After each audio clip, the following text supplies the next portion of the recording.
in ALL, we have a situation that we have initial prognostic factors and dynamic prognostic factors. So dynamic prognostic factors, and the most important one is MRD levels, meaning after chemotherapy, the standard cocktail, and after 3 intense rounds of chemotherapy, and if you are still MRD positive, meaning minimal residual disease by PCR, you still can see the clone in that certified assay. Those patients are at a very high risk of relapsing. And then the level of MRD is absolutely important. So you have patients who are just barely in complete remission, still have maybe a tumor load of 1 out of 100 cells being positive by MRD testing. So they're on the brink of relapsing. And then you have patients who have maybe reached a low level of an MRD, like 10 to the minus 4, 10 to the minus 5. So it'd be something between MRD responses, but not in the qualitative level yet. But nevertheless, all these patients clearly have a clone that is chemo-resistant. The level of resistance may differ between patients, but they are resistant. And it has been shown in pediatric cases as well as so in adults that at that dynamic marker really is the most important prognostic factor between making difference between being capable of being cured or dying of the disease. So what has been traditionally we've been doing stem cell transplantation in these patients as the only way of curing a patient who displays this chemo-resistant clone. Obviously, transplantation has its merits. It can cure the patient. It comes in with TRM rate that increases over age and is in an age group of about 40 and 45, well beyond 25% patients dying of the procedure. And not every patient will be then cured. There still will be patients relapsing, and then also quality of life for patients who've been going through a transplant is reduced compared to a patient who hasn't got that. So that sets the table where we are.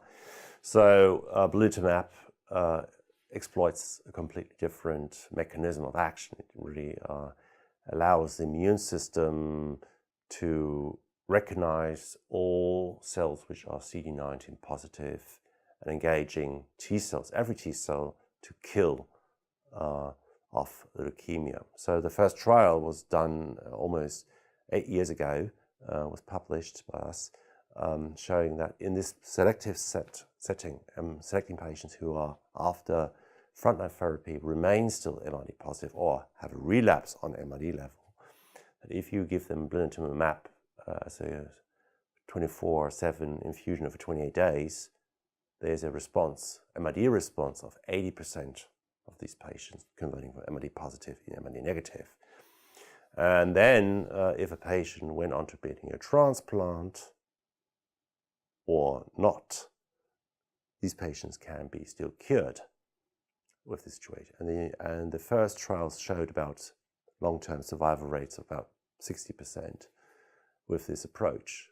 And the recent trial, the last trial, which led to registration of Blinatumomab in the US as well as in Europe now, confirmed these results, just a much bigger patient set of 100 plus patients, similar response rate, 80% conversion into MRD negativity, and showed that the patients, depending on age as well, so their comorbidities, if they go to transplant, more the younger patients, that these patients had a very favorable outcome, well beyond 50% are being cured.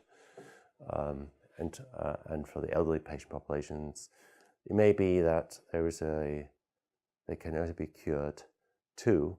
The only problem is with the elderly patient population, because the TRM rate increases with age, you withdo the advantage of the high MRD levels. So that's an unclear question if you have to take a patient to transplant, particularly if they are 45 and older. But obviously that is the algorithm that we have now adapted and has been practice changing for us to have Blinatumomab in that particular scenario to identify patients with that really prognostic risk factor.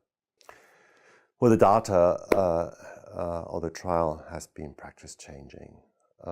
Before we would, after patient was MRD positive after 3 months of therapy, take them to transplant. And we would hope that we still have enough time to conduct the transplant. Because quite often patients would be relapsing in that sequel.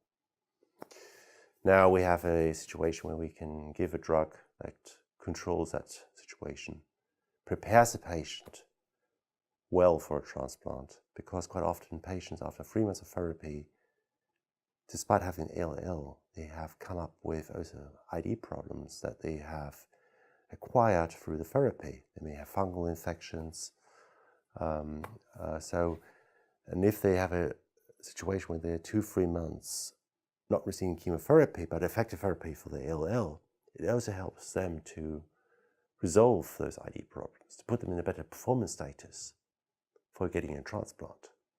So that is really practice changing for us. Before it was trigger transplant straight away, whatever you can do, fast.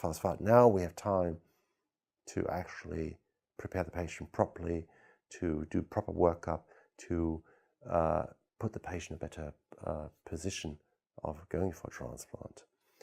And for the elderly patient population, and I have a couple of patients that I've known now for many years who had 3 months of therapy, were MRD positive, were really suffering from the chemotherapy, got Blinatumomab, and after that, no more further therapy, no more chemotherapy, no maintenance, no nothing, and they're doing great.